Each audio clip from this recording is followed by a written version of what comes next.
Yes, of course, identify as European, but I think we all have multiple identities at various levels. So I identify myself as an Italian, as a member of groups and tribes with my ideas and my political ideas, my scientific ideas.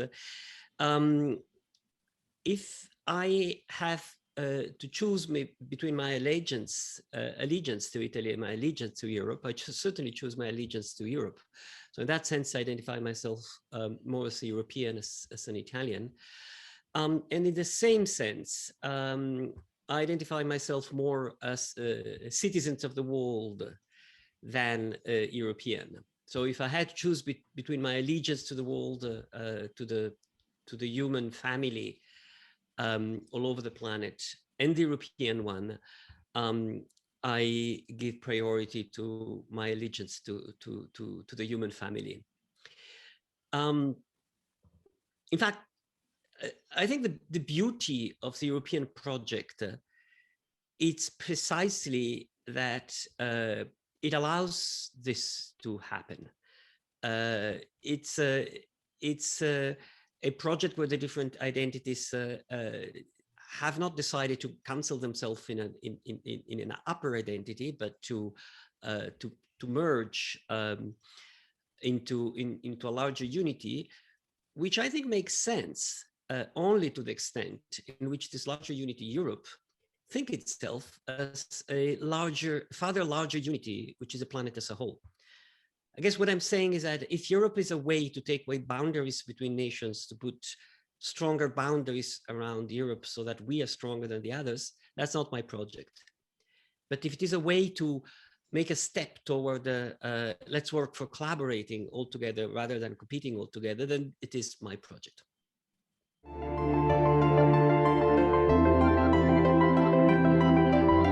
My formative European moments were, I guess, two opposite. First, when I started seriously traveling across Europe. I did early, when I was 16, alone, I hitchhiked from Paris to Sofia. It was still the Iron Curtain, so I went one side to the other of the Iron Curtain, and I met a lot of people, and I emerged in this vast space, which is Europe, which I recognized as a space in which I was living. But you understand who you are when you meet others, of course, and you understand a single identity of yours when you meet other identities. So I think when I recognize my European identity much more is when I went out. I remember my first steps out of the European garden, if I may. In particular, my arrival in Mumbai was Bombay mostly at the time. And the cultural shock immediate from the first days of arriving in India and seeing a completely different world than the one that I had seen all across Europe. I had similar experiences in Africa and elsewhere. And this, on the one hand, it clarified for me what it means to be European by showing the things that I have and others don't have. And also by showing the things that others have and I don't have. And this is the beauty, I think, of the identities, because the beauty of having identity is that you can exchange with others and multiply the strength of your culture in the large sense, as a sense of the set of tools that we use for thinking.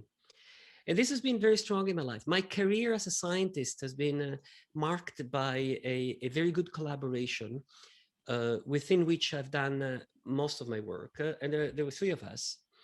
I, an European, and the second one was an Indian, and the third one, an American. And each of us was seriously grounded in his own culture, and the differences in ways of thinking were strong.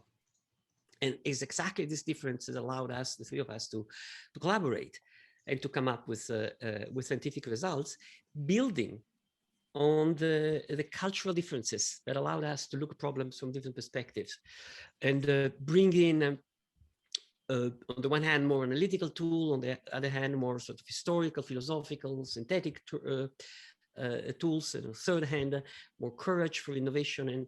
And these things together allowed us to do what we did. And I think this is a good metaphor for humankind. We work at best if we do not deny the differences, but exploit them for the common good.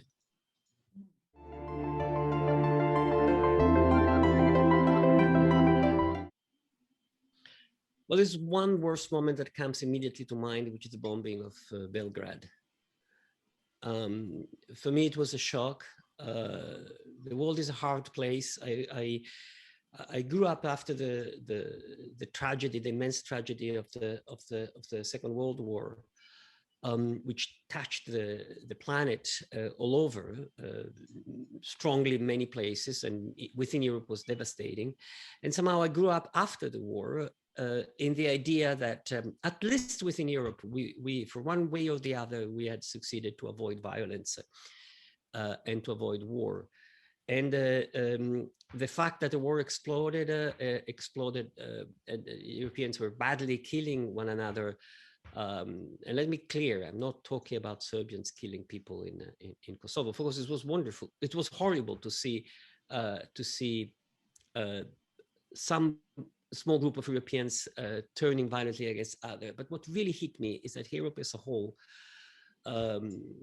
it's more strong countries getting together to bomb a European city. I was hoping that not to see that during my life. And I strongly hope not to see it again.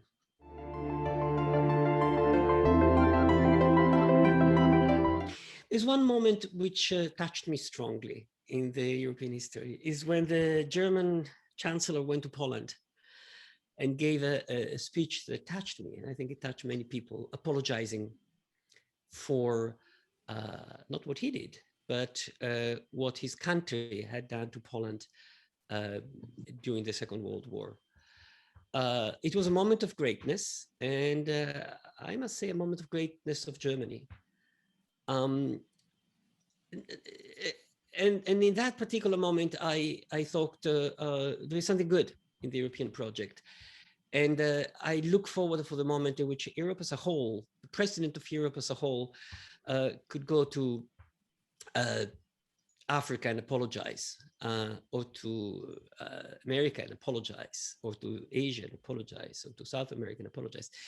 Not because not because Europe has been particularly bad. I mean, other continents have been equally bad to one another, but because the moment in which we recognize that the violence that has filled the history of humankind is something we can avoid, and by avoiding we say it was not justified. It was not justified, like it's not justified today, and we can apologize for thinking it was justified. I think it is something Europe might contribute to the future.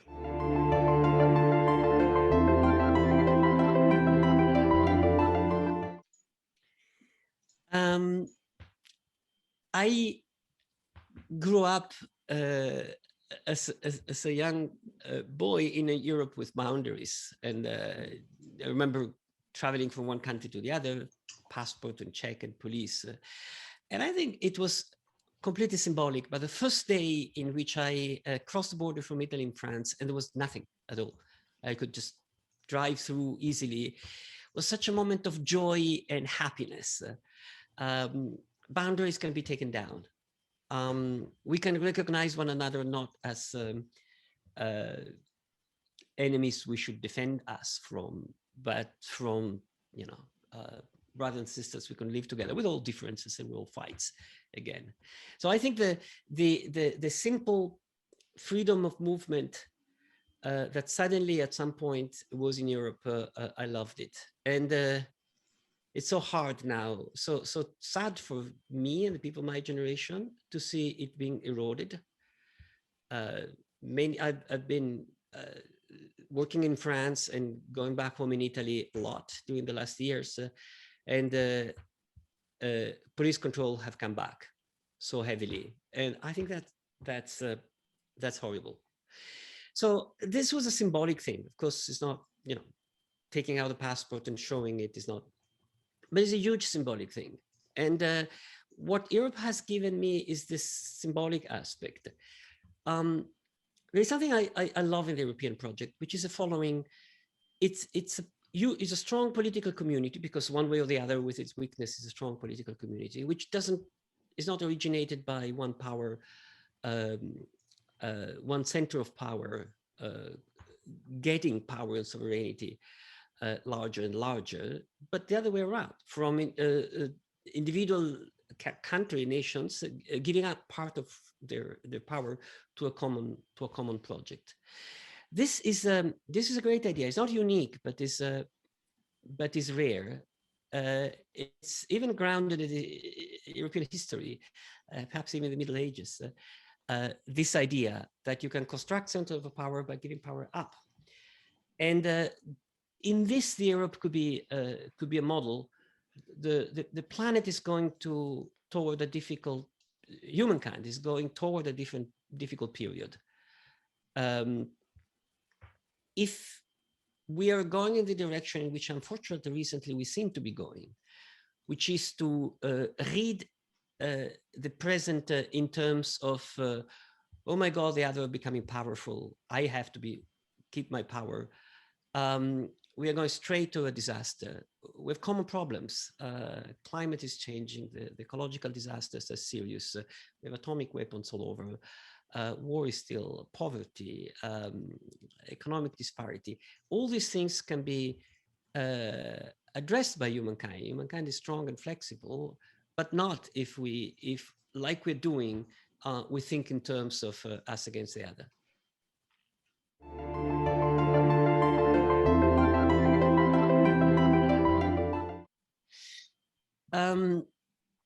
2030 is nearby. It's going to come in a moment. And I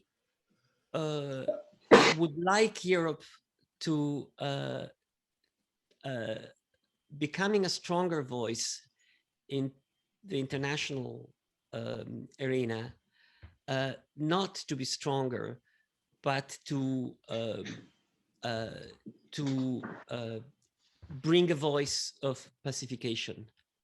That's what I hope Europe could do in its peculiar position, and what I hope is going to do. The other big center of powers sort of maneuvering one against the other one, and Europe is looking for its place, and the logic should not be where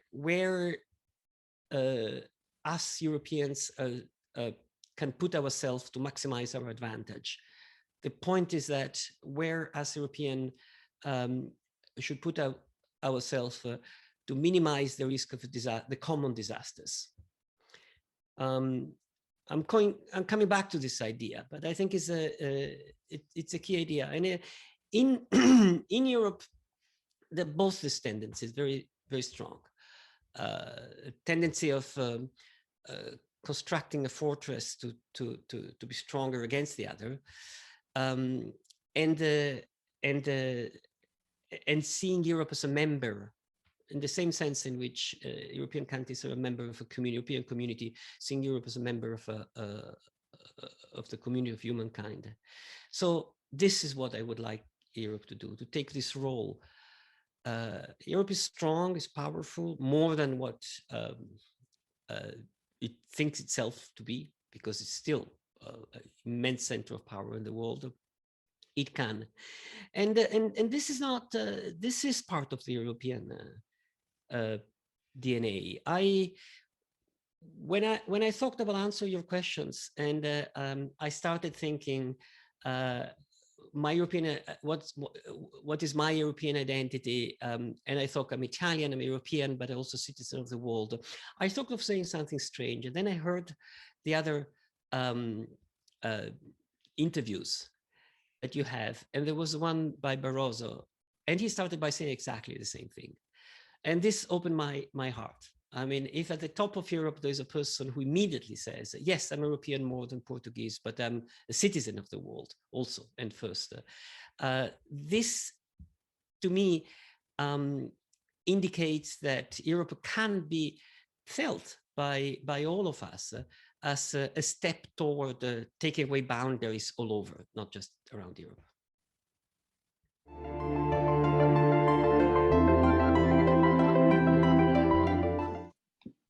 The European Union is certainly at the top of the scientific development of the world today, together with the United States. And it's contributing to the culture of humankind enormously. It has been contributed enormously in the past, and is still contributing today. It's in science. It's the same as in the other areas of politics. Science. I work in science. I'm a scientist. Has worked since 17th century. No, since the ancient time, as far as I know, around the Mediterranean. And if we go even to pre-classical time, all the way to collaborations between India and Persia and Greece, cultural collaboration, has worked as in terms of exchanges. So once again, to develop science is to develop exchanges and to open up a common space for knowledge development. I think that Europe right now, it's going too much weight to the idea that science is applied science. Of course, we need applied science. We need to solve problems, but we need a large body of scientists who can just work on pure science, on theoretical problems, for the simple reason that history has told us so clearly and so strongly and so repeatedly that the strongest, best idea for humanity don't come from concrete study of concrete problems, but come from the curiosity of understanding the world. So I think Europe should invest in fundamental science. It's not easy for me to say that because I work in fundamental science, so it sounds egoistic. I mean, but I do think that we are a little bit forgetting fundamental science, except in some particular directions because they're fashionable. But we shouldn't. Europe is rich. Let's not forget the key point. I mean, Europe and the United States. In spite of the slow tilting of the power balance which is going on in the world, are still by far the center of political power, military power, and economical power enormously. And Europe is astonishingly rich with respect to the rest of the world. And this comes with a responsibility in many directions, one of which is to contribute, thanks to this wealth, to the development of science for everybody.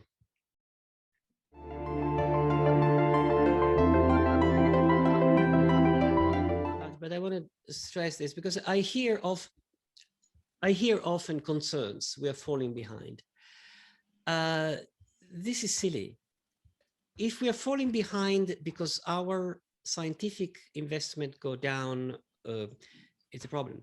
But if we're falling behind because the Chinese investment in science are stronger, we should cheer, not be afraid. When Florence produced great ideas in the Renaissance, should have Perugia worried? No, of course. Perugia has benefited immensely from Florence cultural production in the 15th century. And Florence has benefited enormously from Perugia cultural production the century before. So it's so silly, the logic, oh my God, the others are going to be better than us. Fantastic. Let's them be better than us. We're going to benefit for all. Competition, it's only good because it motivates people for doing things. So thanks to competition, we went to the moon. And thanks to competition, the Russians arrived first, and Venus with a machine, or first sent the moon up into the air. So if China has a great science, should we worry? We should cheer. We should thank the Chinese, our friends.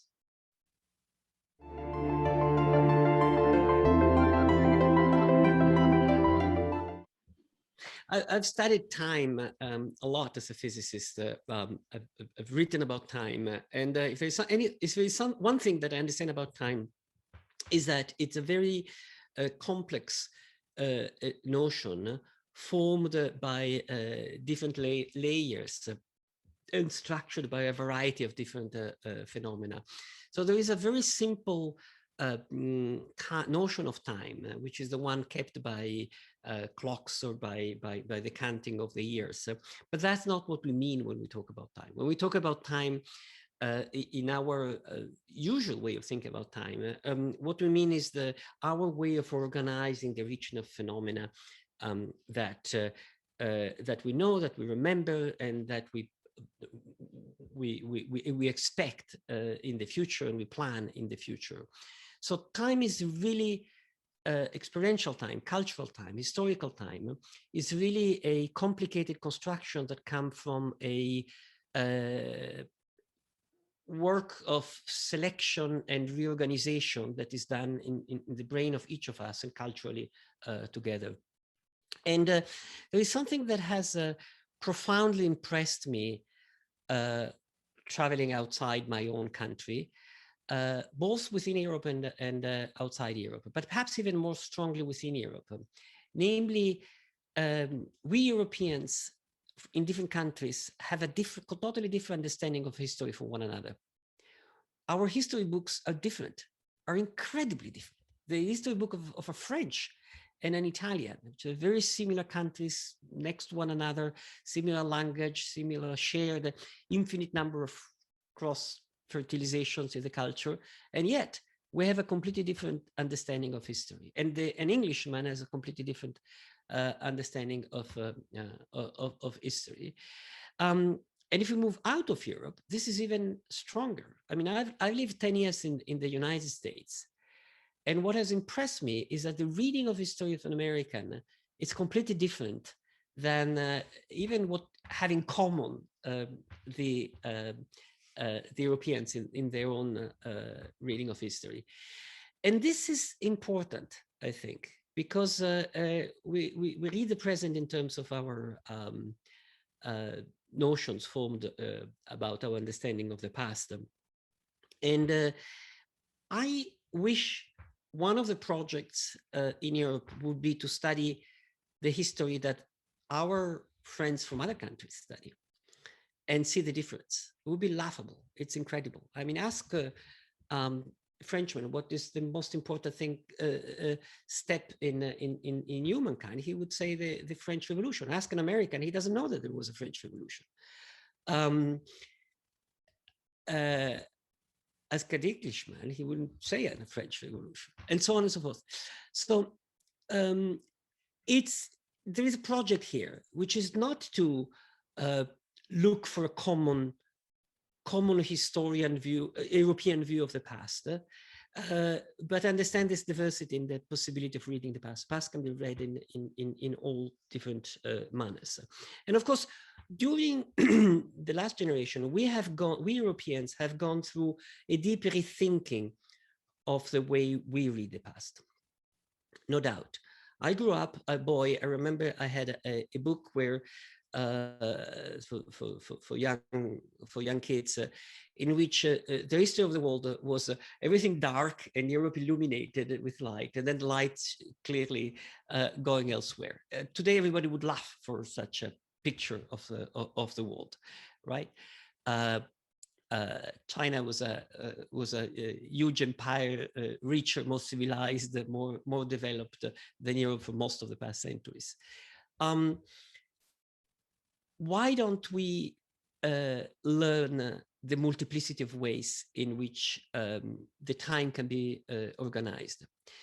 And concerning the present, there is a strange idea, which I think is completely wrong, that things are going faster now. Things are not going faster now. In fact, if anything, I think things are going slower now. Since the end of the Second World War, history has slowed down enormously. People are impressed by recent technology, but I think it's a completely perspectival phenomenon. The change in technology that my grandmother went through are unbelievably stronger and more significant than the change of technology in my own life. During her life, telephone, television, train, airplane, electric light, the life of people concretely changed enormously. During my own life, the only thing that really substantially happened is that, okay, we have internet and we can talk to one another, which is a change, but not a change as strong as electric light getting everywhere. This means that I think we are constantly misreading what is going on. We have always have an embedded perspective. We see the present from within the present. We tend to give enormous importance to the last thing happened yesterday, and we don't see the we have difficulties of seeing the trends more at large. Things are changing. There's no doubt that things are changing. During my life, things have changed, but very slowly.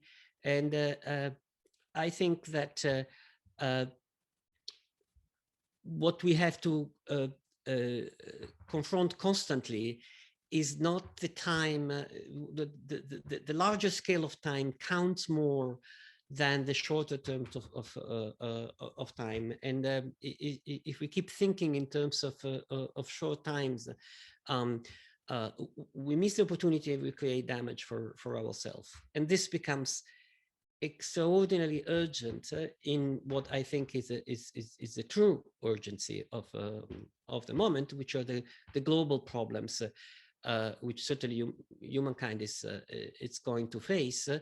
And once again, if we face them by having as main game in mind who is stronger among us, we are destroying ourselves.